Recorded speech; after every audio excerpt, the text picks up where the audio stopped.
तो साथियों, आप देख रहे हैं हिट फिट न्यूज टीवी और मैं हूं हरनाम सिंह बड़वाल। दोस्तों, आप क्या इस वक्त मानते हैं कि हिंदुस्तान के अंदर लोकतंत्र है, प्रजातंत्र है, डेमोक्रेसी है? मुझे नहीं लगता कि देश के अंदर इस वक्त लोकतंत्र है, प्रजातंत्र है। क्योंकि जो शब्द है लोकतंत्र या प्रजातंत्र, इसका मतलब तो शाब्दिक अर्थ तो आप जानते ही हैं कि जनता का राज, प्रजा का राज। लेकिन क्या ऐसा है? मेरे ख्याल में आप भी सहमत होंगे इस बात से कि बिल्कुल नहीं। क्योंकि वो देश के नेता, वो देश के कर्णधार जो देश को चला रहे हैं, शीर्ष पदों पर बैठे हैं, सत्ता पर काबिज हैं, अगर वो ही अपने मुंह से कहें कि ये मुस्लिम लोग हैं, ये घुसपैठिए हैं, और इधर हिंदुओं को डराएं कि अगर दूसरी पार्टी यानी कांग्रेस की सत्ता आई तो आपके मंगलसूत्र भी छीन कर मुसलमानों को दे देंगे। तो ये जो सिलसिला है, ये जब से भाजपा सत्ता में आई तब से इसी प्रकार की नफरत बांटी जा रही है। और इसी नफरत का परिणाम है कि आज बहुत सारी गाड़ियों में आपने देखा होगा, बाइक पर देखा होगा हिंदू, और किसी पर लिखा होगा कट्टर हिंदू। इतना जहर फैला दिया गया है कि एक दूसरे को फूटी कोड़ी भी नहीं सुहाते। मुसलमान जो है, हिंदू लोग जो हैं, बहुसंख्यक हिंदू समाज है, वो अल्पसंख्यक है, फिर भी हिंदुओं को डराया जाता है। और किस प्रकार के नारे दिए जा रहे हैं। अभी जो झारखंड और महाराष्ट्र के अंदर चुनाव होने जा रहे हैं विधानसभा के, उनमें बिल्कुल सरेआम पोस्टर लगाए जा रहे हैं, चिपकाए जा रहे हैं। हिंदुओं को डराया जा रहा है कि आप बटोगे तो कटोगे। क्या इस प्रकार की बातें किसी मुख्यमंत्री के मुख से या प्रधानमंत्री के मुख से या भाजपा के शीर्ष नेताओं के मुख से इस प्रकार की बातें शोभा देती हैं? क्या लोकतंत्र, जहां प्रजातंत्र हो, लोकतंत्र हो, वहां इस प्रकार की बातें शोभा देती हैं? एक JNU का, जवाहरलाल नेहरू यूनिवर्सिटी का एक छात्र जिसका नाम उमर खालिद, जो 1500 से भी ज्यादा दिनों से जेल के अंदर सड़ रहा है, तड़प रहा है, और उनके जो परिजन, उनसे भी मुलाकात वीडियो कॉन्फ्रेंस के जरिए, वीडियो कॉल के जरिए होती है। व्यक्तिगत रूप से जेल के अंदर उनकी मुलाकात नहीं होती, उन्हें पैरोल पर भी नहीं छोड़ा जा रहा। केवल एक बार उन्हें 7 दिन के लिए छोड़ा गया था, जब उनकी बहन की शादी थी। तो उमर खालिद का कसूर क्या? जब दिल्ली में दंगे हुए थे 2020 में, तब से लेकर आज तक वो जेल में पड़ा है, उन्हें कोई बेल नहीं मिल रही। यानी 2019 के अंदर यूएपीए के अंदर इतनी धाराएं सख्त बना दी कि किसी पर भी आप आरोप लगाकर उसे जेल के अंदर डाल सकते हैं, और उसकी अदालत भी जमानत नहीं ले सकती, क्योंकि उसके अंदर कानूनी प्रावधान ही ऐसे बना दिए गए हैं कि उनकी कहीं सुनवाई नहीं होती। अब जो उमर खालिद है, वो एक स्टूडेंट था। 4 साल में कहाँ तो उसने कोई कंपटीशन देता, प्रतियोगी परीक्षाओं के अंदर वो अगर उत्तीर्ण हो जाता तो सरकारी जॉब हासिल कर लेता, किसी पद पर होता और परिवार का भरण पोषण कर रहा होता, अपने परिजनों का वो सहारा था, सहारा बनता।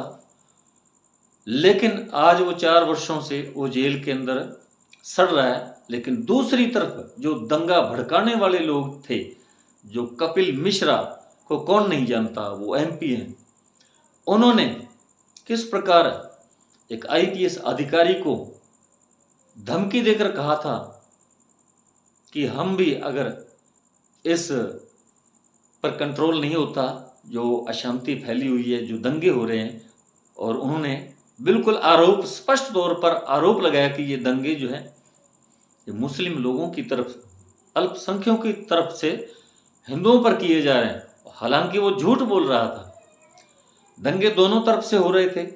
अब जब बवाल होता है, दंगे होते हैं, तो किसी पक्ष से की तरफ से ज़्यादा हमले होते हैं, ज़्यादा नुकसान कर दिया जाता है और किसी तरफ से कम। तो ऐसे में वो कपिल मिश्रा जो सांसद हैं, उन्होंने आईपीएस को धमकी देकर कहा, लेकिन वो खुद शामिल था, उसके साथ बहुत सारी भीड़ थी, उन्होंने भी दंगों के अंदर पूरी तरह से हिस्सा लिया, लेकिन उस पर आज तक कोई कार्रवाई नहीं की गई। और आप देखते होंगे आज भी सोशल मीडिया पर ऐसे बहुत सारे वीडियो वायरल होते हैं, जब जो बहुसंख्यक हिंदू समाज के लोग पहल करते हैं और वो किसी प्रकार की घटना को अंजाम देते हैं, लेकिन कार्रवाई अल्पसंख्यकों के विरुद्ध की जाती है। उनके घरों पर बुलडोजर चला दिए जाते हैं, घर गिरा दिए जाते हैं, बड़ी संख्या में उन्हें उनकी गिरफ्तारी भी हो जाती है, लेकिन जो बहुसंख्यक समाज है, हिंदू समाज है, उन पर नाम मात्र कार्रवाई होती है। अभी बहराइच के अंदर जिस प्रकार रामगोपाल मिश्रा का मर्डर हुआ, वो भी जो दुर्गा माता की जो मूर्ति विसर्जन का कार्यक्रम था, वो मुस्लिम समुदाय के उस गली मोहल्ले से जब ये यात्रा निकाली जा रही थी, उसी वक्त जो लोग हिंदू लोग थे जो इस रैली के अंदर शामिल थे, उन्होंने मुस्लिमों की उस मस्जिद के, या वो हामिद जिसके वो लड़का जिसके घर पे झंडा, उनके घर पे चढ़कर छत पर उसका जो हरे रंग का झंडा है उनके पैगंबर का, उसे उतार देता है, गिरा देता है, रेलिंग भी गिर जाती है और वहाँ भगवा झंडे को वो लहराने लगता है और जय श्री राम के नारे लगाने लगती है भीड़, उकसाया जाता है मुसलमानों को और डीजे पर गंदे गीत गाए जाते हैं, अश्लील हरकतें की जाती है, उकसाया जाता है। तो पुलिस वहाँ क्या कर रही थी? पुलिस ने उन्हें परमिशन दी वहाँ से गुजरने की, वहाँ से जुलूस निकल रहा था, पुलिस कहीं दिखाई नहीं देती, 10-20 लोग ही थे। अब जहाँ हजारों की संख्या में हिंदू समाज के वहाँ लोग थे और इस प्रकार की उकसावे की और गंदे गंदे जो गीत लगाए जा रहे थे, अश्लील बातें की जा रही थी और उसके ऊपर यानी तेल आग में घी डालने का काम करने लगा वो राम गोपाल मिश्रा, जो एक मुस्लिम के घर पे चढ़ जाता। हालांकि बाद में इसी प्रकार की खबरें भी आई कि उनके साथ पहले से कोई टसलबाजी चल रही थी, कोई उनकी दुश्मनी शत्रुता थी किसी बात को लेकर, और इसलिए वो वहाँ एक विशेष रूप से उन्होंने उसी घर को टारगेट बनाया और उसके घर पे वो छत पे चढ़ा। जैसा कि उसके जो पत्नी है राम गोपाल मिश्रा की, उसने भी बताया कि उसके पास बार बार फ़ोन आ रहे थे, उसने उसकी जो बाइक की चाबी थी वो भी उसने छुपा दी, लेकिन वो बार बार फ़ोन आ रहे थे, वो कह रहे थे राम गोपाल को कि आप जल्दी आएँ जल्दी आएँ। तो उसकी जो कॉल डिटेल है वो पुलिस ने अभी तक नहीं निकाली कि वो फ़ोन किसका था, क्या इसके पीछे कोई पूर्व नियोजित कोई साजिश थी। हालांकि इससे बिल्कुल इसे झुठलाया नहीं जा सकता, ये साजिश के तहत ही सब कुछ हुआ है, क्योंकि जब दूसरे दिन 14 अक्टूबर को शव यात्रा निकाली जा रही थी तो 5 किलोमीटर लंबी ये शव यात्रा निकाली गई। उसमें भाजपाई जो स्थानीय वर्कर थे, कार्यकर्ता थे, उनके दबाव में 5 किलोमीटर तक लंबी शव यात्रा की जो परमिशन पुलिस स्टेशन से दी गई और यहाँ इस भीड़ के अंदर काफ़ी बड़ी संख्या में लोग थे जिनके हाथों में भाले थे, तलवारें थी, तमंचे थे, लाठियाँ थी, डंडे थे और ये सब लोग गरीब तबके थे, भले ही वो हिंदू थे लेकिन गरीब तबके के लोग थे, क्योंकि राजनीति करने वाले तो उच्च वर्ग के लोग हैं जो गरीबों को मोहरा बनाकर उन्हीं से इस प्रकार की गंदी हरकतें करवाते हैं, नफरत करवाते हैं, दंगे करवाते हैं और उनके बच्चों को दंगाई बनाते हैं। इनके खुद के बच्चे तो विदेशों में पढ़ते हैं, बड़ी बड़ी डिग्रियां हासिल करते हैं, विदेशों में ही शायद इन नेताओं का जो भ्रष्टाचार में कमाया पैसा वहाँ भेजा जाता है और वो जो इनकी जो औलादें हैं वो जरिया है इनकी, वहाँ विदेशों के अंदर बैठे हैं, उनके पास पैसा भेजा जाता है। तो इस प्रकार देश किस तरफ जा रहा है, ये बुद्धिजीवी वर्ग के लिए एक बहुत बड़ा चिंता का विषय है, सोचना चाहिए। लेकिन जब वीडियो इस प्रकार के वायरल होते हैं जिसमें बहुत वेल एजुकेटेड लोग, पढ़े लिखे लोग भी, उनका भी ब्रेन वॉश हो चुका है। वो भी इसी प्रकार की नफरत भरी बातें करते हैं।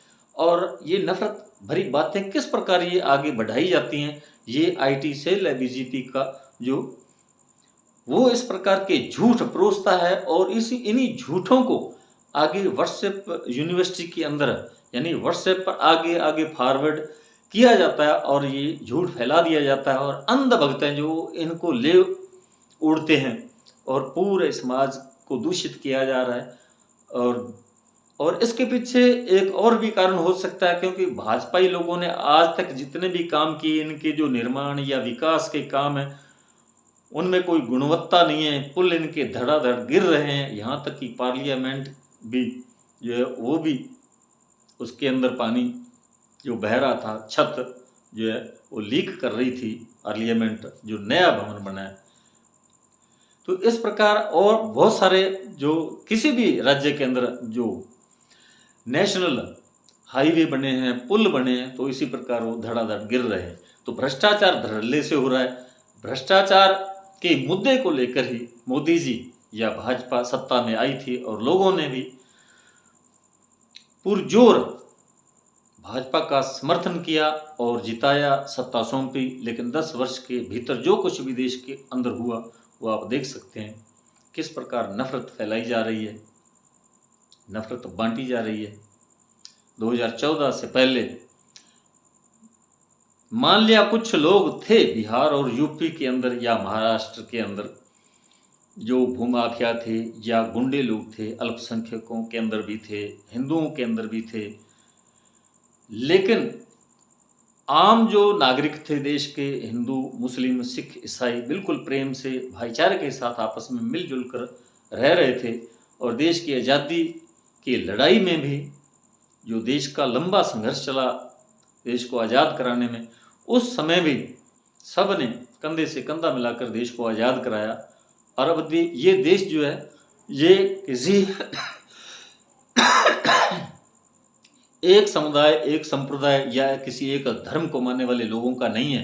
ये देश सब धर्मों का ये देश है, क्योंकि यहाँ लोकतंत्र या देश के अंदर है, प्रजातंत्र है, लोकतांत्रिक व्यवस्था को अपनाया गया। देश के अंदर संविधान है, कानून से देश चलता है।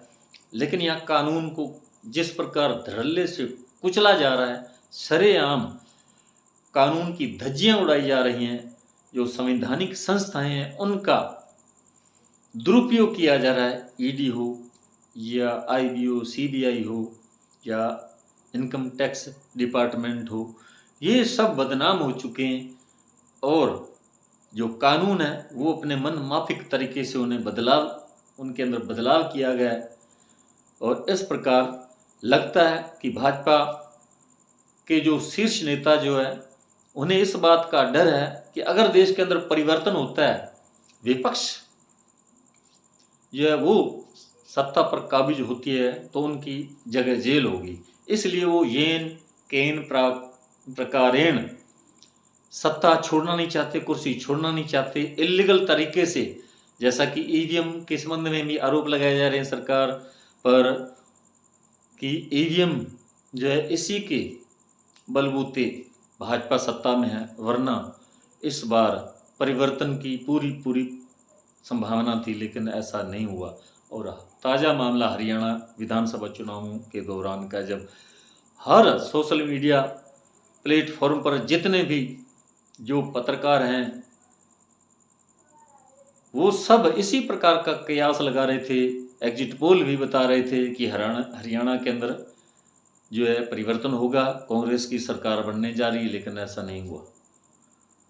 और उसके बाद किस प्रकार ईवीएम की बैटरी चार्ज पाएगी, यानी पूरे दिन बैटरी जो है ईवीएम की बैटरी यूज यानी उपयोग में लाए जाने के बाद भी वो फुल 99% चार्ज पाएगी वोटिंग जो गिनती के दौरान। तो उससे ये बात और भी पुख्ता हो जाती है कि बिल्कुल कुछ ना कुछ तो गड़बड़ जरूर हुआ है।